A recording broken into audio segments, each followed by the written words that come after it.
Oke, thank you. Ya, Ya, selamat siang sahabat Shalom. baik, Sobat Shalom.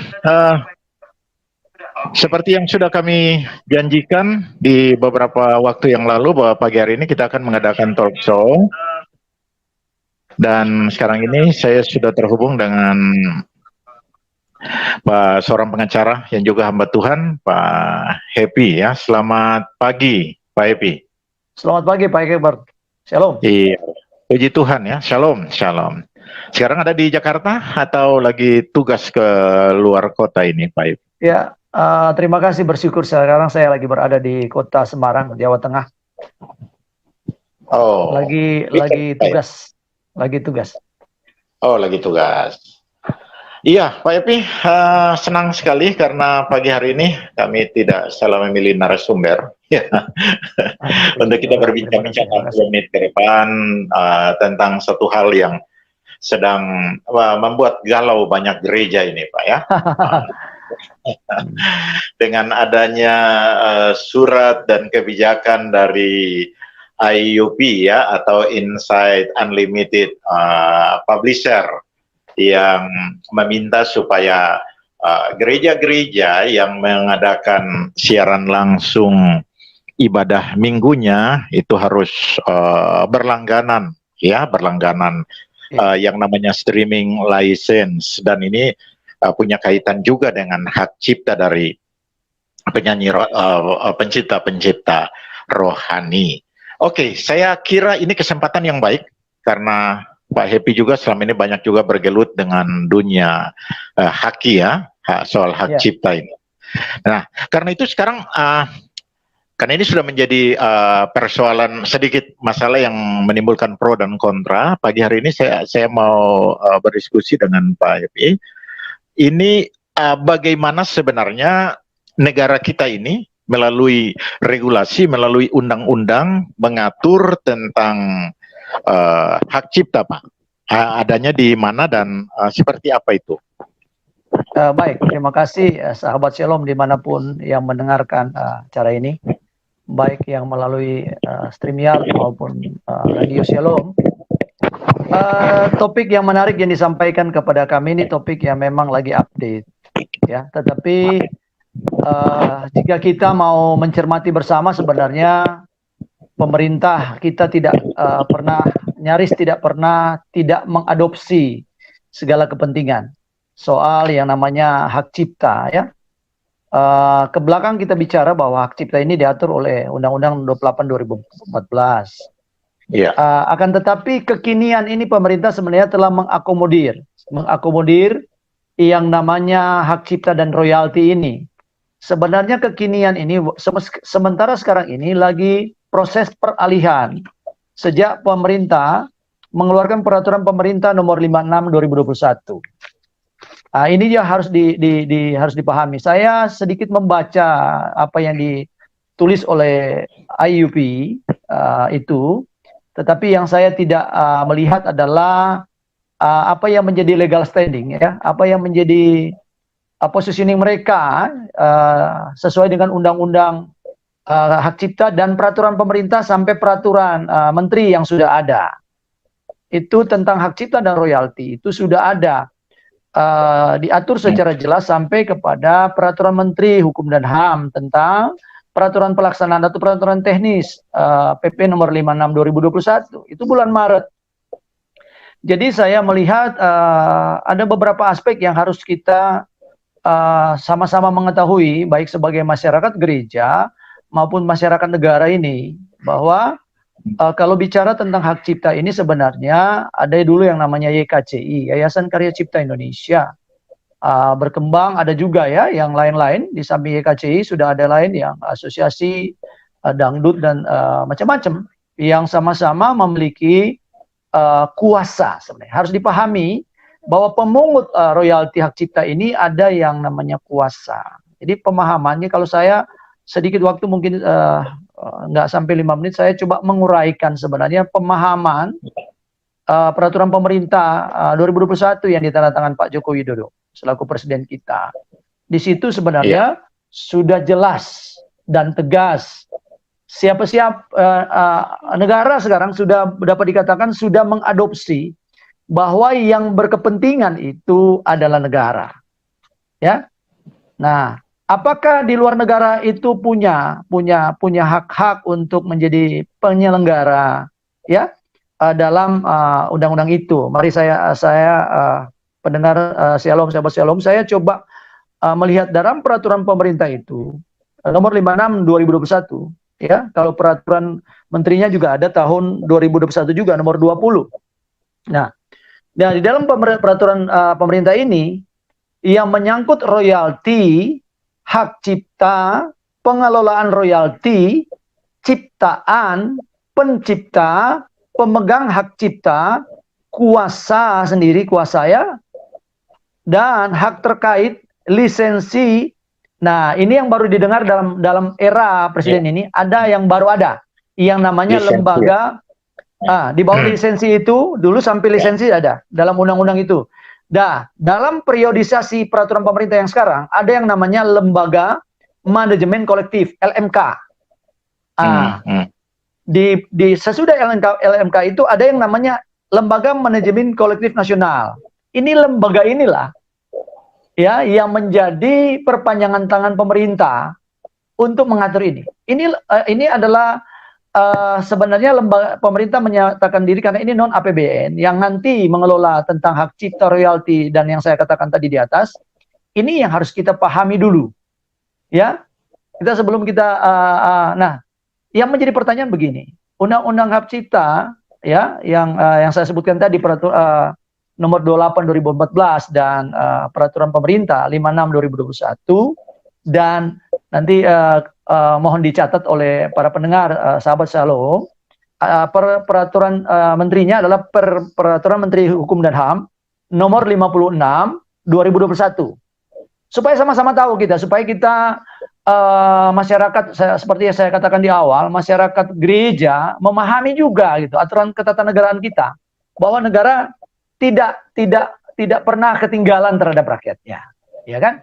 Ini dulu kita pahami. Kalau kita tahu postur ini, baru kita mengerti sebenarnya kedudukan atau legal standing dari IUP dalam hal ini.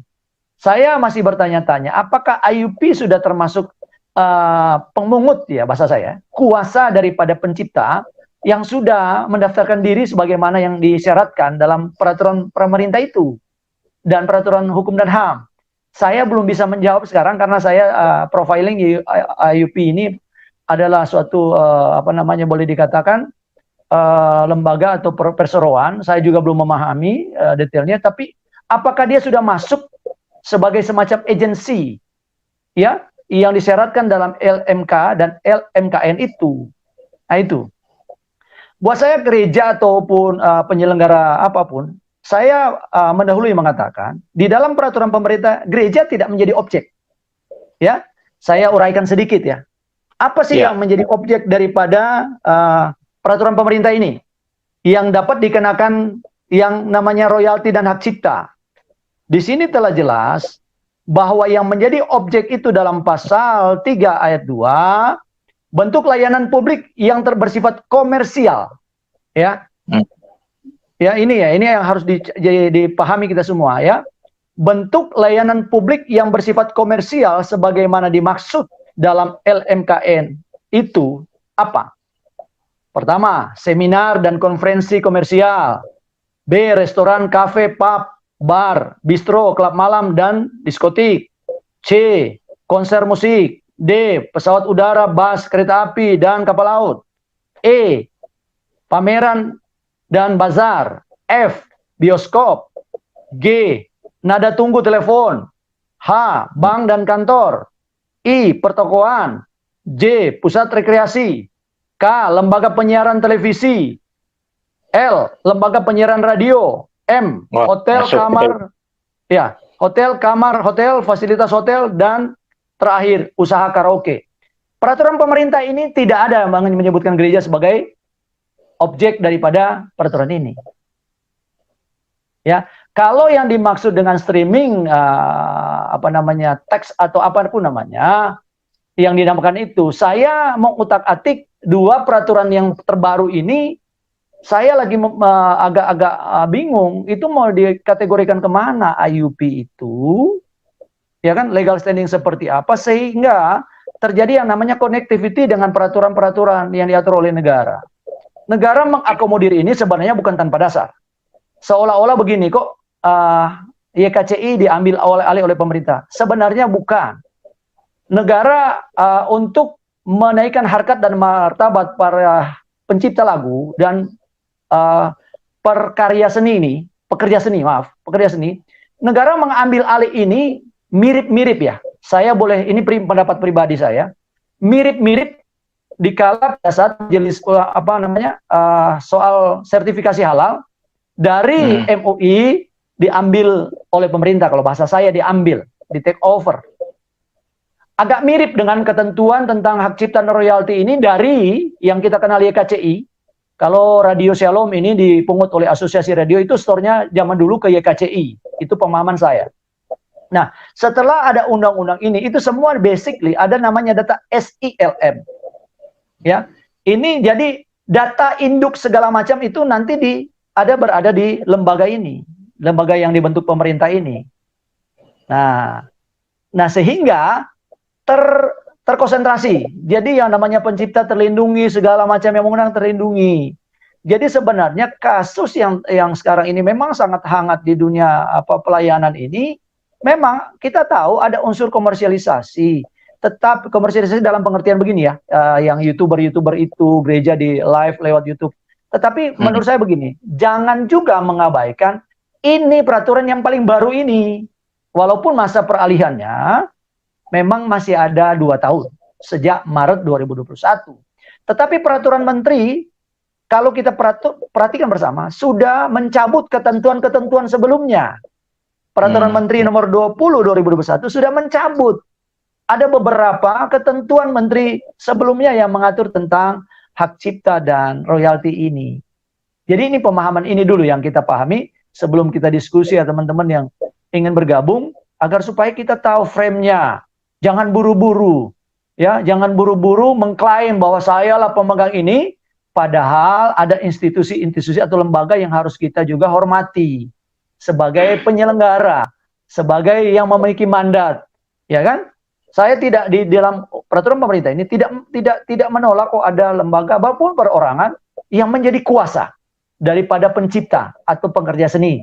Ada diberikan ruang di situ, bahwa lembaga, korporasi, ataupun perorangan bisa menjadi kuasa daripada pencipta atau pekerja seni ini untuk sebagai wakil daripada pencipta itu, yang pekerja seni tadi.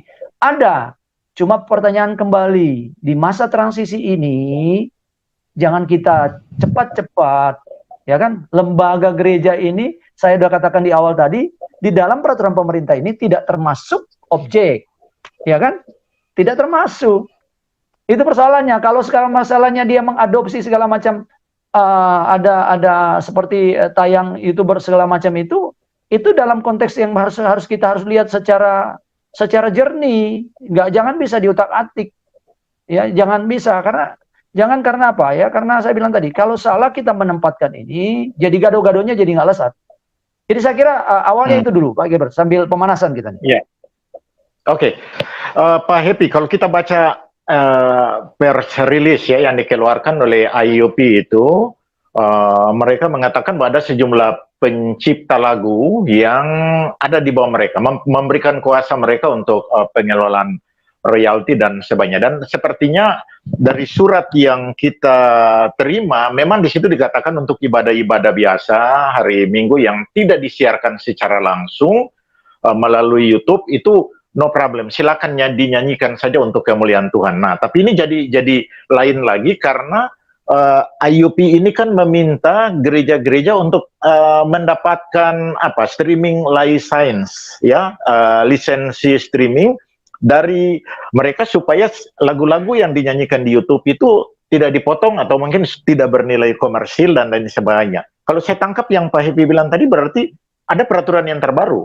Berarti sepertinya apa namanya, surat dari IUP ini boleh dibilang tidak tepat ya kalau Iya. saya tangkap dari Pak Happy Saya bilang gini, tadi. saya gini, maksudnya saya melihat IUP itu, saya melihat dari konteks dulu positifnya, ya. IUP mengambil peran menjadi kuasa sebenarnya, ya. Dia ya agak mirip-mirip jadi seperti YKCI. YKCI itu kan juga kuasa pencipta, kuasa para pencipta pekerja seni, ya, yang karya seninya, lagu, musik itu sudah terdaftar di IUP, ya. Sorry, maaf, di karya YKCI. YKCI lembaga yang sudah lama, yang merupakan pemungut, ya, kuasa pemungut untuk hak cipta dan royalti para pekerja seni musik, ya. Nah, ini sebenarnya yang saya lihat ini belum sinkronnya, ya, belum sinkronnya apa yang disampaikan IUP itu dengan yang namanya peraturan pemerintah tadi 56 2021 dan Permenkumham 20 2021. Kenapa? Kenapa demikian? Karena untuk menjadi seorang kuasa itu bukan serta-merta seperti kita memberikan kuasa penarikan rekening tabungan di bank, atau kuasa hukumnya, ya, atau kuasa hukum, kan, karena kuasa kan ada kuasa usaha, ada kuasa hukum, itu kan kategori itu. Ada kriteria yang sudah digariskan oleh PP ini. Yang kuasa itu harus memenuhi kriteria apa? Ada pendaftaran ke lembaga yang saya katakan tadi, LMKN, ada kriteria. Demikian juga pendaftaran lagunya punya kriteria, siapa yang bikin lagu, siapa yang bikin lirik, siapa yang bikin musiknya. Jadi sebenarnya positifnya dia mau kepingin jadi itu. Kalau saya mendorong IUP itu pelajari lagi supaya dia memang benar-benar lembaga yang didirikan, yang tidak, bahasa saya, yang tidak menyalahi PP dan Permenkumham ini. Permenkumham dan PP ini detail banget, Pak Iqbal. Sangat detail. Saya bangga karena apa? Kepentingan para pekerja seni ini diakomodir luar biasa. Tetapi yang saya harus garis bawahi, lagi-lagi saya katakan tadi, di dalam peraturan pemerintah ini, gereja bukan merupakan objek. Kan saya sudah sampaikan tadi poin sampai poin berapa itu. Nah, kalau soal streaming, apa istilah beli kawan-kawan, streaming license, pertanyaan saya sederhana. Di dalam peraturan pemerintah itu ada lisensi. Apakah ini jadi pertanyaan nih? Apakah IUP sudah merupakan memegang lisensi resmi dari pemerintah lewat tadi LMKN? Itu masih menjadi pertanyaan buat saya. Apakah sudah? Ya kan? Sedangkan maaf bicara, sekarang ini pemerintah lagi pendataan selama 2 tahun ke depan. Pendataan. Baik para boleh dikatakan kan ada daftar lagu-lagu, ya, di pasal berapa itu ngatur tentang daftar-daftar. Itu harus masuk di sistem informasi lagu dan musik, SILM. Nah, itu jadi pertanyaan. Sehingga kita tidak jadi terkesan mewakili kepentingan atau kuasa daripada para pencipta, tetapi menabrak aturan perundang-undangan. Saya sangat tidak setuju. Saya sangat tidak setuju seorang praktisi atau seorang kita sama-sama memahami tentang rules sesuatu yang dibuat oleh negara, terus kita main nabrak-nabrak. Saya sangat tidak setuju. Nah, sehingga kalau boleh saya katakan, edaran itu tolong dipahami lagi kembali, dudukan itu, persoalan itu, jadilah pemegang kuasa yang tidak menabrak aturan. Ya kan? Tidak menabrak aturan. Waduh, peraturan pemerintah itu bagus sekali. Para pendengar sekalian, para pemerhati lagu-lagu rohani maupun lagu-lagu yang non rohani, silahkan baca itu.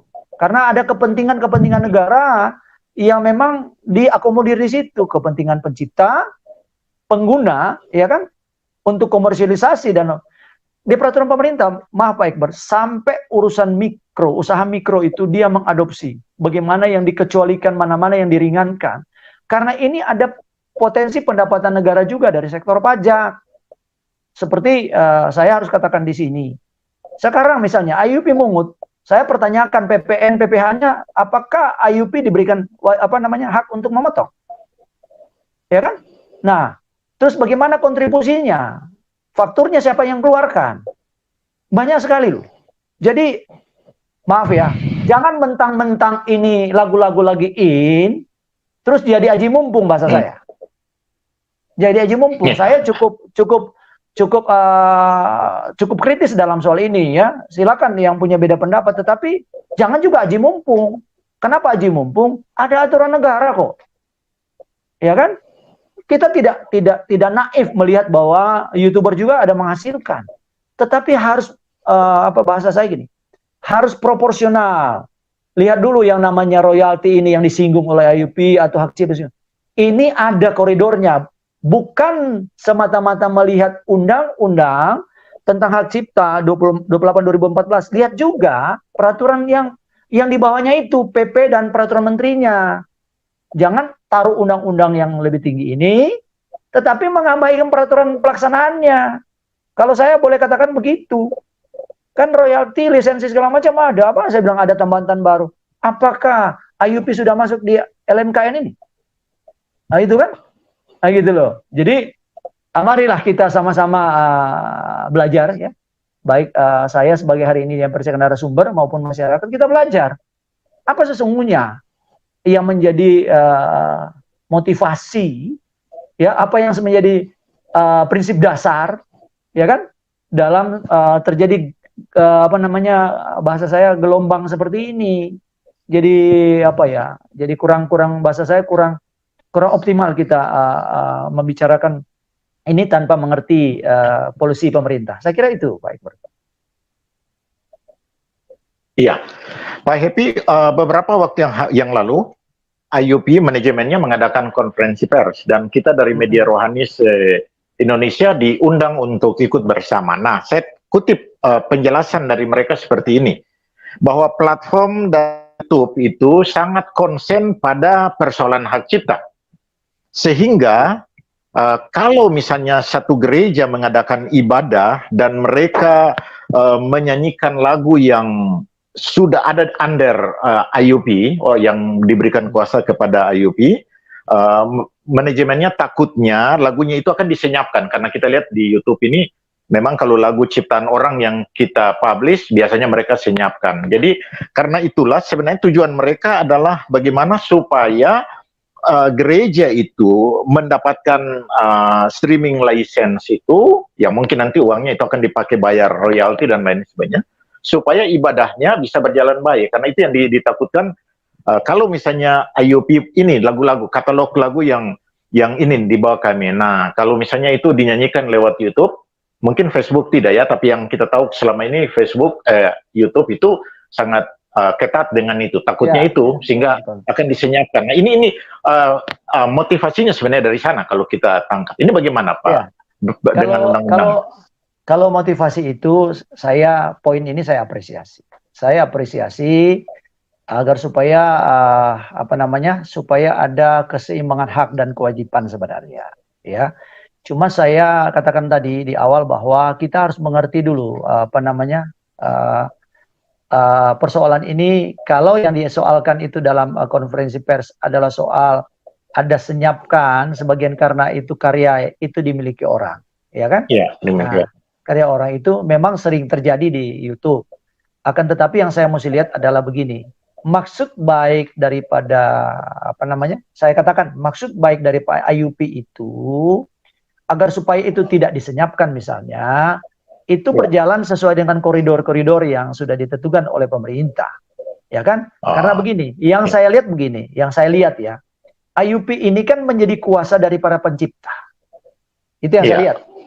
Nah, saya jadi bertanya-tanya, ya kan?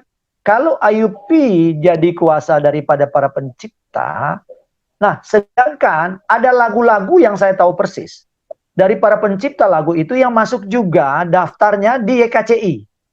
Itu contoh nih, kan ada dualisme nih. Tujuannya baik, tujuan supaya YouTube tidak mensenyapkan karena dikomplain oleh pencipta. Itu kan gara-gara dikomplain, ya, sama pencipta bahwa itu lagunya dia. Ya, sekarang yang saya persoalan adalah maksud baik IUP ini harus terakomodir dengan terukur dan tepat sasaran.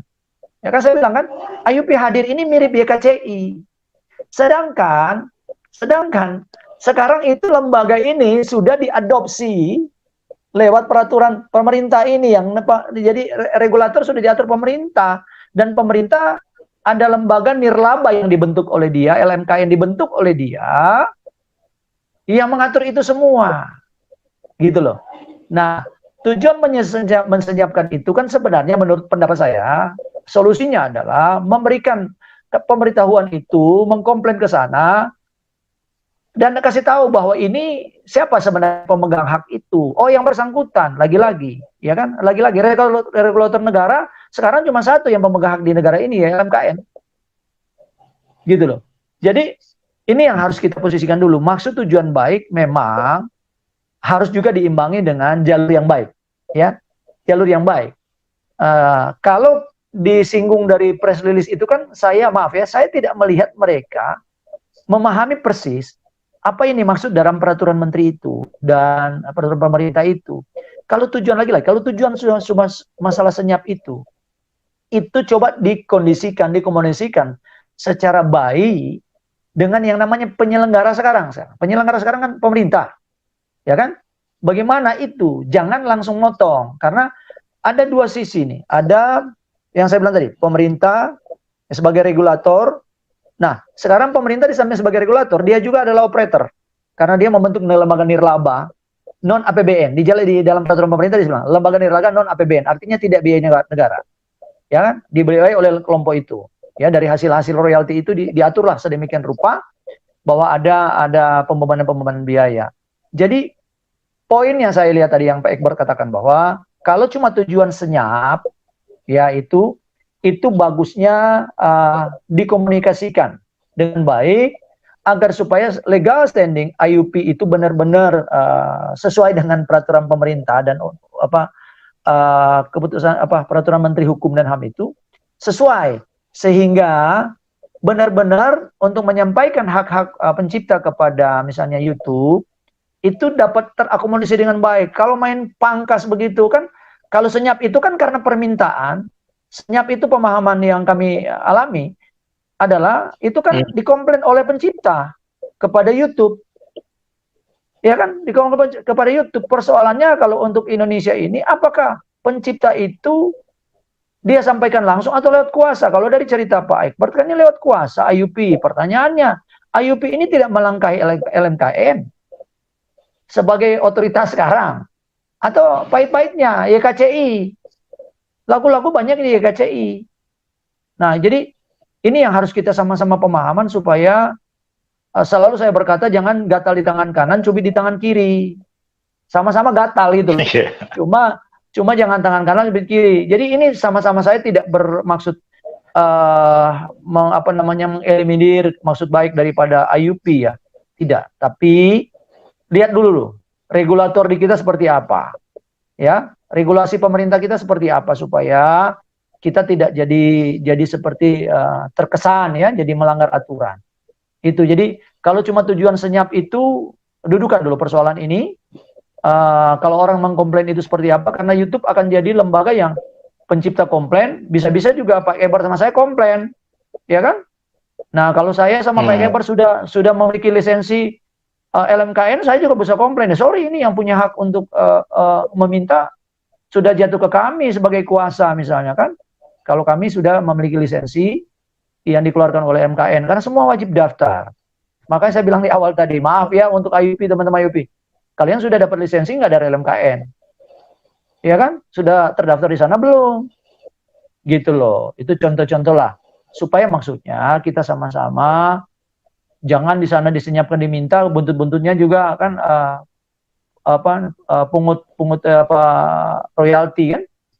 Jadi itu saya kira. Ya, apalagi kalau ibadah nyanyi pujian orang lagi penyembahan terus disenyapkan kan, kasihan Pak ya. Iya. Memang baik, memang ada, sekarang kita lihat ada sisi memang ya, karena bukan semata-mata karena pandemi. Kekinian tentang siaran-siaran langsung lewat YouTube kan itu memang sudah jadi realita kekinian, ya kan? Nah, memang situ ada banyak hal juga menghasilkan komersialisasi, menghasilkan. Yang saya boleh katakan, makanya kalau ada komersialisasi, para YouTuber ataupun para gereja-gereja besar yang sudah punya follower atau punya subscribe gede banyak, ya punya kewajiban juga 10% kok.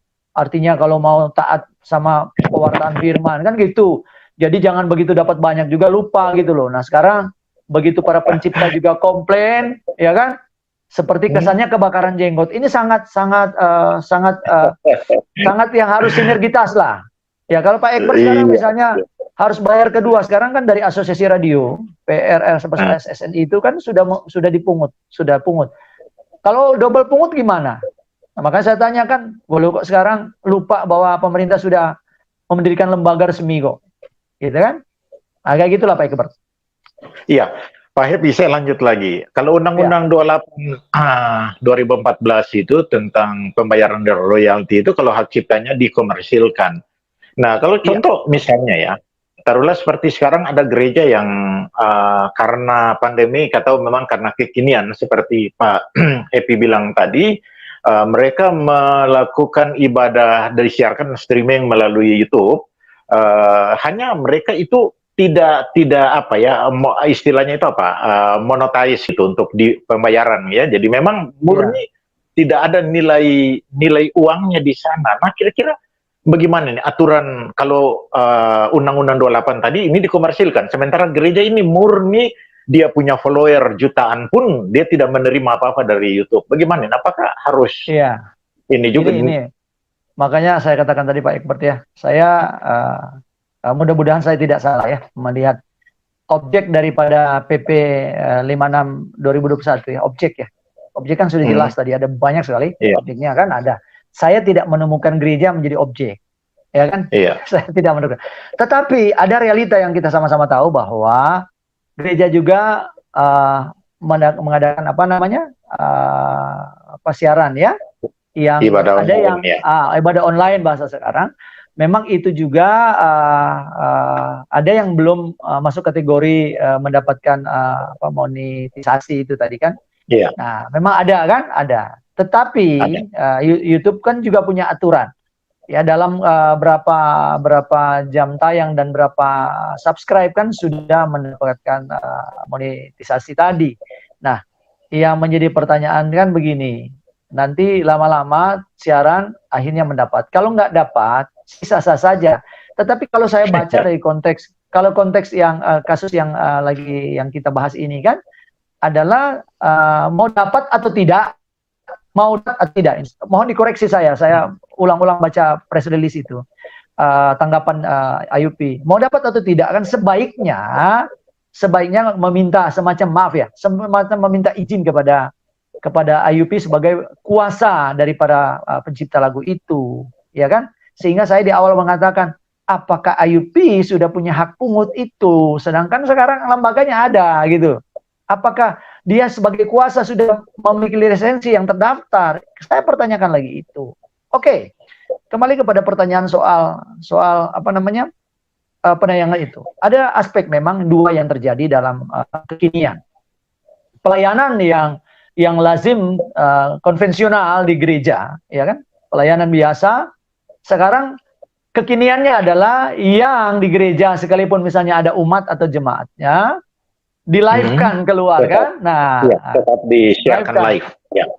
Saya yakin dan percaya para pemimpin gereja menyampaikan itu karena memang fasilitas teknologi sekarang memungkinkan untuk itu. Ya kan? Pelayanan, prinsip-prinsip pelayanan tetap terjadi walaupun lewat daring ini ya. Nah, akan tetapi yang tidak boleh lepas adalah akibat daring itu ada juga ruang, bahasa saya ruang komersialisasi yang dibuka. Jadi sekian ribu subscribe, sekian ribu jam tayang, ada benefitnya yang terjadi. Nah, itu yang diatur oleh misalnya katakan YouTube diatur kan. Nah, di sinilah terjadi sebenarnya perbedaan pelayanan dan komersialisasi pelayanan. Kalau saya boleh katakan, pelayanan itu sendiri dan pelayanan yang terkomersialisasi oleh karena teknologi. Ya kan? Pelayanan yang nah, ini kan kalau yang seperti ini buat saya kita harus juga secara fair mengatakan, walaupun peraturan pemerintah itu belum cukup mengcover, tetapi kalau ada yang namanya pendapatan-pendapatan dari hasil daring ataupun apa istilahnya itu ya, subscribe, saya rasa juga kita harus kesatria bagi gereja-gereja ataupun YouTuber Kristen kesatria untuk menyatakan bahwa semua juga itu saya akomodir kepada kepentingan pajak kepada negara. Itu juga kan, itu yang dihimbau-himbau oleh pemerintah terhadap para artis, para YouTuber kan, supaya juga cuman lihat itu. Karena ini ada dua sisi yang akhirnya harus kita petakan, sisi pelayanan yang murni pelayanan, tetapi ada pelayanan yang menghasilkan rezeki atau berkat. Yang bahasa saya pelayanan yang terkomersialisasi. Bukan, saya tidak pakai istilah dikomersialisasi, yang terkomersialisasi. Nah, ini yang kita lihat sekarang, kita ini ada di sini, di ruang ini, ya kan? Ya, kesadaran. Saya mengikuti soalnya pertemuan-pertemuan dari para asosiasi para pencipta lagu, kan mereka punya asosiasi. Waktu bertemu dengan presiden, saya mengikuti, saya bukan yang hadir, tetapi saya mengikuti karena banyak para pencipta lagu itu, para penyanyi-penyanyi yang saya cukup kenal baik, ya. Jadi justru pemerintah mengambil ini supaya terkonsentrasi oleh lembaga negara. Kalau selama ini kan penyelenggara ini bukan negara.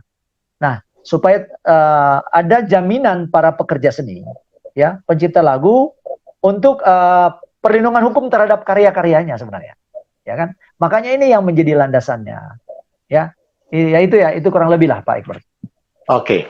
Pak Happy, ada pertanyaan lanjut lagi nih. Kalau ini kan dari rilis yang disampaikan dan konferensi pers beberapa waktu yang lalu, memang IUP mengatakan bahwa mereka memberikan waktu 3 bulan ke depan kepada gereja. Jadi ada 3 bulan ini waktu, memang silakan saya nyanyi, silakan saja streaming dengan lagu-lagu mereka.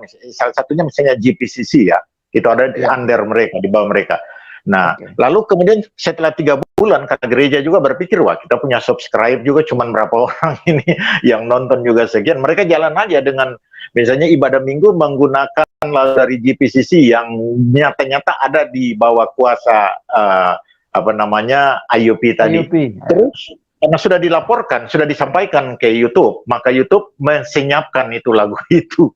Sementara mereka ibadah. Kira-kira langkah apa yang bisa dilakukan gereja? Apakah kalau model begini ya kita pakai Kidung Jemaat sajalah, atau Mada Bakti atau Kemenangan Iman, atau bisa lapor mereka atau gimana? Kira-kira kalau sampai terjadi demikian. Saya melihat sisi dulu. Sisi yang pertama adalah soal wajib pungut lah bahasa saya, kuasa dari pencipta lagu terhadap IUP, ya. Yang saya sebenarnya sudah singgung di awal, bahwa apakah IUP ini adalah suatu lembaga yang disyaratkan oleh peraturan pemerintah sebagai kuasa, ya kan?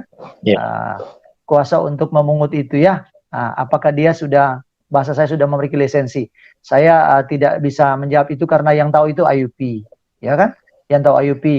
Tetapi kalau dia belum, bahasa saya tolong konsolidasikan sesuai dengan ketentuan. Maksudnya supaya mengedukasi konsolidasi. Tapi yang menarik daripada pertanyaan Egbert soal ini buat saya pembelajaran sama-sama. Soal menyinggung soal Kidung Jemaat dan Mada Bakti, ya kan? Apakah sebagai penanggung jawab atau sebagai kuasa dari para pencipta lagu yang ada di Kidung Jemaat, PKJ dan Mada Bakti? Apakah mereka tidak punya license? Saya katakan, coba lihat di halaman awal atau halaman paling sering di awal, mereka memiliki copyright juga. Bukan tidak. Jangankan Mada Bakti dan Kidung Jemaat, ya, jangankan Mada Bakti dan Kidung Jemaat, Alkitab saja punya copyright, ya kan? Nah, pertanyaan ini yang menarik buat Pak Egbert dan saya sendiri sangat menarik. Kenapa? Yang pemahaman yang saya ikuti persis, adakah penyelenggara atau kuasa Mada Bakti itu memberikan seperti ini, memberikan peringatan kepada orang pengguna lagu terhadap gereja-gereja, gereja A, kamu tidak pernah minta izin menggunakan lagu-lagu ini di YouTube. Saya belum pernah menemukan, baik Kidung Jemaat maupun Mada Bakti. belum pernah menemukan. Mereka mengkomplain seperti itu, ya kan? Apakah mereka tidak memiliki hak? Sangat punya hak. Mereka punya copyright. Sama dengan Alkitab yang kita hari-hari sebar itu, ya kan? Dengan kita sebar-sebar seperti itu, apakah lewat YouTube juga kan sekarang ada pembacaan Alkitab itu lewat perkataan-perkataan, ya kan? Apakah dengan dapat monetisasi, terus LAI bilang, saya mau kasih senyap, saya belum menemukan itu. Jadi sebenarnya persoalan yang menarik ini antara IUP dan beberapa lembaga yang dikatakan diajak mereka untuk berdialog bahasa saya, kita sesungguhnya harus belajar bagaimana penyelenggara atau kuasa yang di Kidung Jemaat Mada Bakti dan Alkitab itu belajar menghadapi kasusnya. Saya belum pernah melihat kasus sampai ke pengadilan soal itu, ya kan? Apalagi sampai senyapkan ayat Alkitab. LAI keberatan, senyapkan. Nah, itu kan. Waduh, itu bahaya itu kalau Alkitab disenyapkan gara-gara ada yang komplain tidak bayar raya. Iya. Karena mereka itu terdaftar. Coba buka dah di halaman muka-muka itu ada copyright. Barang siapa menjiplak segala macam. Saya nggak pernah menemukan LAI atau KJ maupun PKJ dan Mada Bakti itu memberikan somasi atau kami mau senyapkan. Itu yang saya bilang, belajar dari situ. Jadi poin yang penting sebenarnya untuk kita semua radio maupun gereja-gereja adalah bagaimana ini mengkonsolidasikan pada aturan. Diskusilah sama dengan regulator pemerintah yang membuat aturan itu ada kok. Saya begitu Pak Egbert ini saya buka akses ke sana untuk saya melihat literasi yang mereka punya. Saya tidak secara membabi buta menggunakan logika-logika berpikir saya tanpa didasari oleh aturan-aturan main. Mari kita sama-sama IUP ya para teman-teman radio swasta untuk berdiskusi supaya dapat sesuatu hal yang sesuai dengan regulasi, ya kan? Demikian juga teman-teman pencipta lagu rohani apapun namanya yang dibilang Pak Egbert tadi, saya juga bangga kalau lagunya terkenal kan. Nama Tuhan dimuliakan kan. Berkat bisa dari mana saja kok. Nah, kalau kecuali ada pelanggaran hak. Tapi belajarlah dari Kidung Jemaat dan LAI gitu loh. Ya nih, itu saya kira ada saya Pak Egbert. Pak Happy, kalau ini untuk sekalian pendengar kita edukasi ini soal penggunaan hak cipta dari orang lain, entah itu musik, entah itu lagu atau mungkin karya cipta yang lain, ilmu pengetahuan. Sebenarnya aturan yang ada di negara kita ini kan sudah jelas dengan Undang-Undang 28 2014 ditambah dengan aturan 56 2021 PP sudah terbaru itu. Nah, kira-kira pelajaran apa yang kita mau sampaikan untuk masyarakat khususnya gereja ini? Karena supaya kita juga jangan salah gunakan gitu ya hak cipta orang. Nah, ada etika moral, etika hukum yang harus kita bagikan juga kepada orang. Itu seperti apa kira-kira Pak yang Pak Happy bisa bagikan untuk masyarakat? Sebenarnya yang poin pertama adalah gini. Lembaga yang dibentuk pertama itu LMKN itu sebenarnya dia adalah pengelolanya sekarang, ya. Dia adalah pengelolanya. Pertama dulu kita harus pahami pengelola tentang yang segala macam yang kita bicarakan tadi itu dia yang punya wewenang ada LMKN sebagai pengelola. Karena itu ada pusat data lagu dan atau musik sebagaimana yang diatur dalam undang-undang itu di bawah pengelolaan LMKN, ya, pengelolaan royalti dia. Gitu kan? Jadi untuk kembali tadi pertanyaan soal masyarakat memahami ini, pemahaman pertama masyarakat sama dengan saya yang Bapak Egbert. Lihat dulu dia punya aturan. Nah, aturan. Aturan. Yang kedua, Pak Egbert singgung soal etika. Peraturan Menteri Hukum dan HAM tentang peraturan teknis PP 56 2021 itu ada lembaga etika, lembaga etik. Ada diatur tentang etika. Jadi pemerintah cukup sigap karena dia mengatur tentang etika, ya, di dalam peraturan pemerintah diejawantahkan ke peraturan menteri. Di situ sudah ada pasal tentang etika daripada penyelenggara ini, ya, penyelenggara pengelolaan karya cipta tadi itu sudah ada etika, sehingga di samping aturan, pemerintah juga menghadapkan etika-etika yang luar biasa. Nah, sehingga para masyarakat yang mau menyelenggarakan yang namanya kegiatan-kegiatan yang seperti sekarang lagi berjalan di gereja itu memang tidak bisa lepas juga dengan etika. Nah, detail etika itu dalam peraturan menteri itu sangat bagus. Karena yang tadi yang kita berdua diskusi soal memang ada pelayanan dan ada pelayanan yang terkomersialisasi karena perkembangan teknologi. Nah, itu cukup dipahami oleh pemerintah sehingga perlu etika-etika untuk membedakan ini, perlu gitu.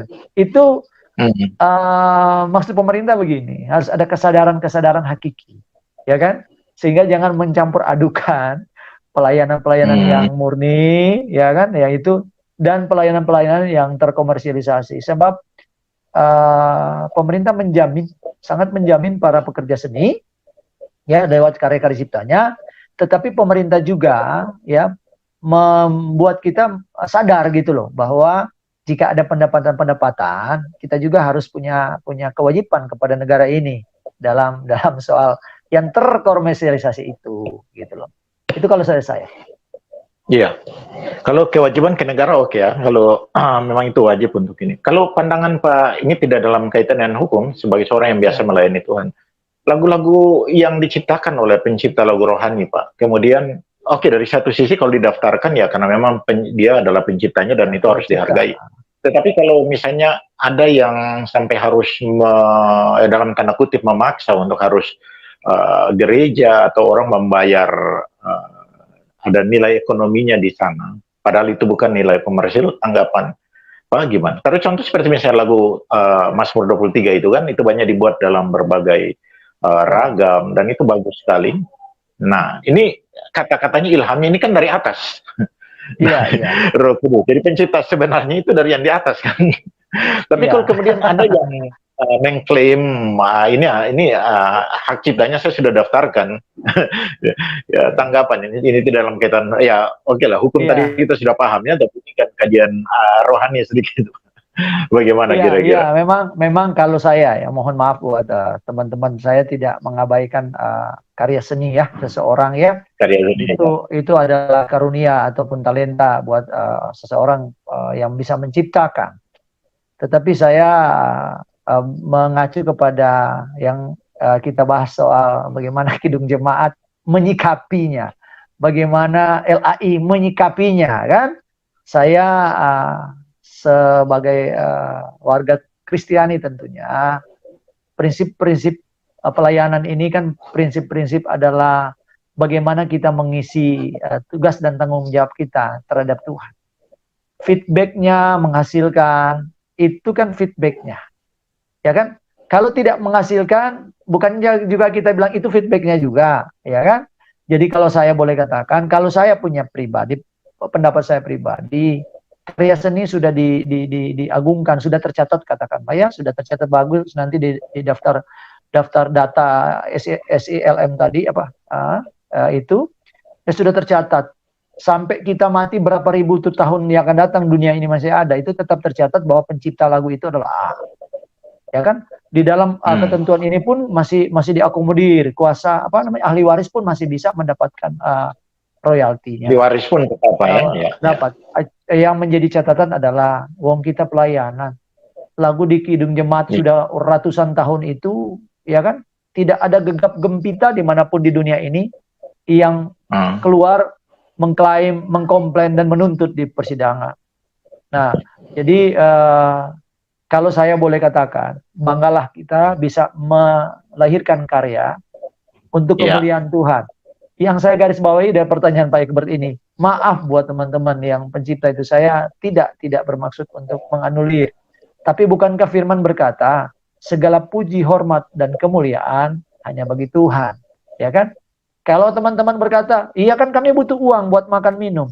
Pertanyaan saya juga bisa berkata bahwa, apakah itu cuma satu-satunya jalan? Ya kan? Iya. Apakah cuma royalti satu-satunya jalan untuk mendapatkan itu? Kalau cuma itu satu-satunya jalan, ya silakan koordinasi dengan pemerintah misalnya. Ya kan?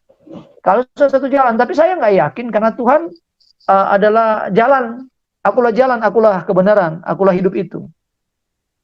Gitu loh. Jadi itu. Jadi yang Pak Iqbal jawab ini adalah butuh sebenarnya kerendahan hati kita untuk berdiskusi. Ya kan? Hak-hak hukum diberikan sama negara loh. Tetapi negara hak-hak hukum negara ini, makanya saya juga masih saya buka ini aturan, baca-baca kan. Karena Pak Iqbal bayangkan coba ya, saya sedikit Pak Iqbal keluar tapi saya tarik lagi ke dalam. Kayak begini, di pasal 7 peraturan pemerintah berkata begini. Pusat data lagu dan atau musik sebagaimana dimaksud dalam pasal 6 di atas, paling sedikit, coba bayangkan Pak Iqbal, paling sedikit memuat informasi mengenai pencipta lagu. Pencipta lagu itu harus memenuhi 4 kriteria. Ya kan, penulis, notasi, atau melodi, lirik. Iya, banyak sekali. Jadi pemerintah sangat detail karena menghindari apa namanya, duplikasi kan, menghindari apa ya, kayak bahasa kasar saya begini, menghindari rampoknya karya seni orang, gitu loh. Jadi ini kondisi-kondisi yang harus kita sama-sama duduk sebenarnya. IUP, para pemerhati ya, pemerhati masalah ini juga kita duduk bersama lah. Mari kita carikan supaya tidak terkesan bahwa teman-teman pencipta lagu Kristiani yang sudah terkenal merasa, walah, gue cipta lagu ini yang terima hasil YouTuber ABC, gereja ABC, kan sudah bahasa saya begini, sudah keluar dari prinsip-prinsip kekristenan, jangan ada iri hati kan gitu, ya kan? Nah kalau untuk mendapatkan hak kan bahasa saya begini Pak Iqbal, ekstrim saya berkata, jangan pangkas lah. Kalau untuk mendapatkan hak, mari kita sama-sama omongkan gitu loh, ya kan?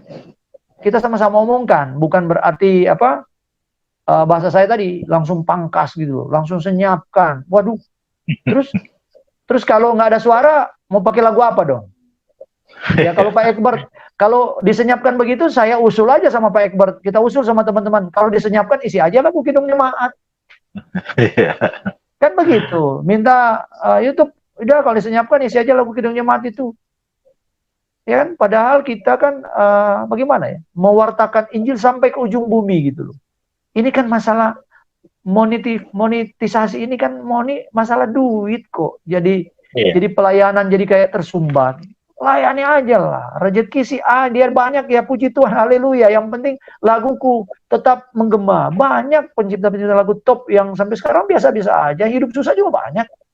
Tetapi bukan berarti kita harus hidup susah, bukan seperti itu. Maksudnya, tapi marilah kita kedepankan dialog ya Pak.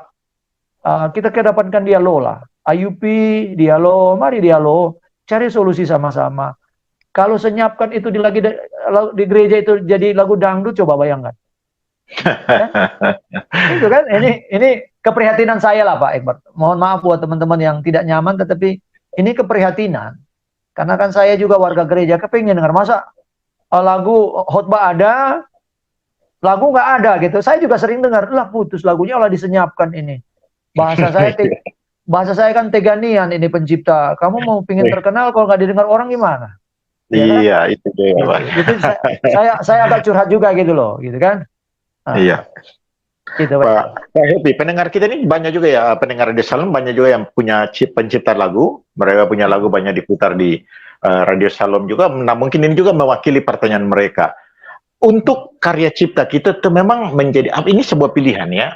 Apakah memang sebuah pilihan atau keharusan? Atau dari sisi kepentingan penciptanya nanti ke depan, Pak Happy? Apakah Pak Happy menyarankan misalnya lagu ciptanya itu harus didaftarkan? Karena mungkin ini ada implikasi biaya yang dibayar ke negara juga ya, yang saya tahu. Itu dari LBH di sini sih bisa membantu untuk melakukan itu. Memang tetap ada biaya harus dibayar ke negara. Nah, kalau misalnya lagu yang kita sudah ciptakan, Pak Happy, kita nih datang ilham dari atas, kita sudah buat notasinya dan lain. Tapi kita tidak daftarkan. Lalu ada orang lain dengan maksud dalam tanda kutip jahat mengambil lagu itu dan dia daftarkan ke lembaga, nanti supaya Happy sebentar bisa sedikit jelaskan. Nah, dari sisi sisi etika, sisi moral, memang kita tahu yang kita yang pertama. Tetapi kalau dari sisi hukum, yang berhak sebenarnya dia dan mungkin sampai ke ahli warisnya ya, anak cucunya. Jadi sarannya bagaimana ini Pak? Gini, untuk teman-teman ya, ini memang ada juga positif poin yang terjadi jika memang katakan ya tetap kayak disenyapkan seperti itu. Akhirnya kita para hamba Tuhan, para pekerja-pekerja musik di gereja, akhirnya kan timbul juga ide-ide untuk seperti yang Pak Iqbal katakan, banyak teman-teman di daerah atau di Cipta Jakarta lagu. cipta lagu ya. Nah, sebenarnya saya menyarankan tetap melakukan pendaftaran sangat mudah. Itu soalnya ada juga lewat hak cipta elektronik. Jadi pemerintah aplikasi sudah Pak ya. ada aplikasi. Jadi gini, tetap mendaftar. Dia punya form segala macam. Syarat-syaratnya itu ada, memang sangat detail. Pemerintah membuat itu sangat detail. Dalam peraturan pemerintah sangat detail. Untuk teman-teman yang punya karya cipta itu, ya, daftar. Yang kedua, kenapa ini memang harus daftar? Ini lagi-lagi yang kita bahas dari awal. Karena bagi pencipta itu adalah hobi sekarang. Saya misalnya yang menciptakan lagu itu dari ilham seperti Pak Iqbal katakan dari Tuhan. Saya mencipta itu satu kebanggaan karena saya bisa memuliakan Tuhan. Akan tetapi yang saya katakan juga di pertengahan bahwa ada pelayanan, karya cipta ini pelayanan yang komersialisasi. Nah, pemerintah sudah mengantisipasi itu. Ya, memang di luar negeri sudah sangat lama ada ini. Tetapi pemerintah sudah mengakomodasi bahwa suatu ketika lagu ciptaan seseorang ini di daerah tiba-tiba top, ada lagu daerah saya tahu yang membumi di Indonesia, yang saling klaim ya, tapi lagu daerah saling klaim bahwa itu punya dia segala macam. Justru inilah pemerintah yang bersifat antisipatif, ya, antisipasi. Ya, suatu ketika karena ini punya hak pencipta ini kan sampai ke ahli waris, turun temurun. Ahli waris, ya. Sehingga itu memang bahasa saya dicatatkan, didaftarkan karya itu. Persoalan terkomersialisasinya kapan itu kan cara Tuhan juga, bisa di saat kita, bisa juga pada saat anak cucu kita. Dan soal biaya yang saya lihat tadi, saya belum lihat ada charge dari pemerintah, belum lihat ya. Saya belum lihat peraturan teknis. Setahu saya, sampai saya pelajari, sampai tadi saya baca sampai peraturan menteri, belum ada. Karena pertama LMKN ini, pengelola ini, penyelenggara ini, dia lembaga pemerintah tetapi nirlaba. Itu yang bisa. Iya kan? Nirlaba. Nah, kalau saya coba sedikit membuat pendapat sendiri adalah kalau dia nirlaba begini, sangat mungkin pengelolaan organisasi ini dari hasil royalti, hasil pungut kepada para yang tadi berapa poin itu sampai L sampai M itu ya, ada bar, ada ringtone segala macam. Nah, dari situ dia mengelolanya. Nah, cuma kalau kemarin katakan YKCI ya, yang namanya IUP ya kan, sekarang negara yang punya kewenangan itu. Nah, sehingga berkaryalah. Buat saya positifnya adalah karena sudah disenyapkan, daripada masuk lagu-lagu yang sifatnya rock atau apa yang non rohani, ya berkaryalah. Kita anak-anak bangsa kesempatan ya, apalagi kredibilitas negara lewat para pekerja seni, lewat Kemendikbud ada, para wisata kreatif juga ada, yang memberikan kesempatan UMKM juga, Menteri Desa juga ada, yang memberikan dorongan kepada seluruh anak bangsa ini untuk menciptakan karya-karya seni. Cuma lagi-lagi mudah-mudahan Pak Iqbal bisa mengakomodir teman-teman melalui radio dan maupun yang ada di daerah Pak Iqbal untuk menjadi fasilitator, ya. Itu namanya kalau karya cipta apa tadi saya kutip ya. Pokoknya sudah bisa ya, bukan, ini namanya elektronik hak cipta. Elektronik. Nah, itu jadi di situ dapat semua informasi karena apa yang menjadi syarat-syaratnya ada semua. Ada 13 syarat loh, Pak. Hak cipta itu ada 13 syarat, judul lagu sampai kepada kode hak cipta dan kode hak. Bayangkan 13 itu didaftar ke sana. Saya rasa itu sangat disiplin pemerintah, sangat tertib. Belum ada yang pihak terkait lagi apa yang harus dipenuhi. Ada loh, Pak. Jadi habis ini para pendengar Radio Shalom atau yang menyaksikan program ini atau mendengarkan, sama-sama belajar. saya juga akan mengambil literasi dari peraturan-peraturan ini sehingga saya bisa menyampaikan ini dengan sumber. Makanya saya nggak mau keluar dari dari aturan ini. Berkaryalah tuh Pak. Jadilah fasilitator. Tidak perlu ke Jakarta lagi sekarang. Tidak perlu yang repot-repot. Sudah pemerintah siapkan sarana dan prasarananya sehingga aturan peralihan PP 56 2021 ini selama 2 tahun sejak Maret 2021. Akan tetapi perhatikan dengan seksama bahwa peraturan-peraturan menteri yang dicabut itu dalam peraturan Menteri Kumham 20/2021 sudah ada berapa yang dicabut, ya, yang sudah tidak berlaku. Jadi kita juga harus pahami. Saya tadi belum sempat melihat literasi itu, tapi nomor-nomornya sudah ada, termasuk itu yang hak-hak pengelolaan tadi, gitu. Jadi saya bacalah supaya memahami, ya. Lagi-lagi saya tidak bermaksud menjadi hakim buat IUP, tetapi saya mau kita semua yang mendengarkan program ini, mari kita mengedepankan prinsip dialog, ya, tanpa mengabaikan prinsip-prinsip hukum dan etika yang mana diatur oleh PBB ini. Ada ya seperti itu. Jadi itu Pak Iqbal. Iya. Wah, luar biasa. Saya kira pendengar yang lagi mendengar kita dan menonton pasti sudah mendapatkan sesuatu yang sangat berarti untuk pengetahuan kita, khususnya dalam kaitan dengan gereja yang mengadakan siaran online. Mungkin yang terakhir Pak, ada closing statement dari Pak Happy untuk pendengar kita di siang hari ini. Silakan Pak. Baik. Dari saya adalah gini. Edukasi adalah kata kunci. Pertama, dialog adalah kata kunci kedua. Dalam melihat setiap persoalan. Khusus IUP yang bahasa saya dalam pemahaman saya yang terkini adalah dia concern, ya, dia rasa concern terhadap beberapa yang dia menjadi kuasa, bahasa saya itu IUP. Saya memberikan catatan buat IUP, jadilah motor untuk mendapatkan, kalau bisa mendapatkan lisensi pertama dari pemerintah. Mendaftarlah segera kalau belum mendaftar, ya. Kalau belum mendaftarlah segera agar supaya dia menjadi contoh yang luar biasa untuk khususnya lagu-lagu yang rohani yang disampaikan seperti itu. Ya, yang terakhir adalah lebih menahan diri, memberikan statement untuk menyikapi ini supaya warna sebagai umat Kristen tetap mewarnai dengan prinsip-prinsip kasih, ya, persaudaraan, ya kan, agar supaya tidak terkesan kalau bahasa politik tidak terkesan gaduh, ya.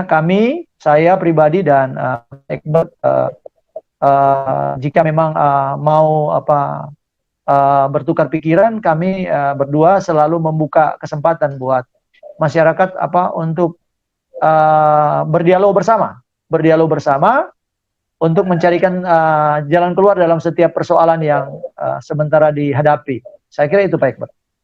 Baik, iya, nanti ke depan dalam percakapan seperti ini kita akan libatkan pendengar Pak, ya. Mungkin perlu diatur dulu untuk ininya, sehingga ada pendengar atau yang bersama-sama.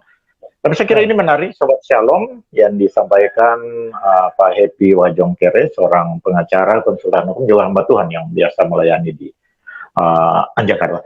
Syukur sekali karena IUP dan sudah mulai melakukan pendekatan dialog dengan beberapa sinode, ya, pengurus pusat dari beberapa gereja. Mudah-mudahan dialog ini bisa menghasilkan sesuatu yang positif.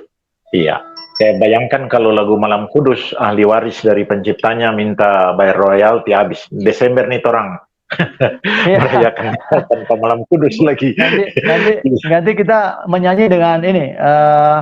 Kita kalau Malam Kudus sambil jalan, kita nyanyi sambil itu aja, mendengung, tutup mulut, ya kan, tidak mengeluarkan kata-kata. Tidak mengeluarkan kata-kata. Karena kan yang dikomplain sekarang Pak Egbert itu yang mengeluarkan kata-kata. Jadi kita hanya Malam Kudus pakai dengungan saja. Iya, Pak Happy, terima kasih. Walaupun sibuk Terima kasih, lagi di sama-sama. Semarang, tapi meluangkan terima waktu kasih. untuk kita. Nanti ke depan ada tema-tema lain kita diskusi Oke, lagi, baik, Pak ya. baik, baik. Dengan Iya, terima melibatkan kasih ya. Salam hormat buat Ya, semua selamat pendengar. melanjutkan Tuhan Yesus berkati ya. aktivitasnya. Oke, Ya, baik, Tuhan baik. berkati. Ya, Oke. shalom. Ya, Shalom. Sobat Shalom, demikian tadi dengan Pak pengacara ya, konsultan hukum Pak Happy Wajongkere yang ya sudah beberapa kali berdiskusi dengan kita. Oke, kita berpisah sampai sini. Terima kasih untuk kebersamaan Anda semuanya. Sampai jumpa lagi.